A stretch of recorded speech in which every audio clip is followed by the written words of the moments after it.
بتعاني من تساقط شعر، مصر كلها بتعاني من تساقط شعر، مفيش مشكله.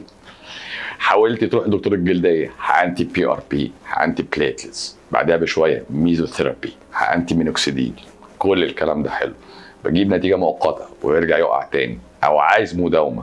تساقط الشعر اصلا نقص غذاء، ما فيهاش كلام، نقص بروتين، حماض امينيه، حماض دهنيه، ونقص اشماع من اشماع الجلد زي السكوالين والكوليسترول.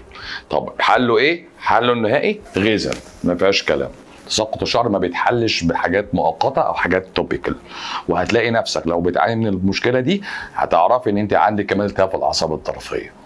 ازاي؟ هتلاقي شكشكه في ايديكي، تنميل، اماكن بتحس فيها ببروده او حراره، عدم تحمل الاطراف المتلجه في الشتاء، ده كل ده التهاب اعصاب طرفيه.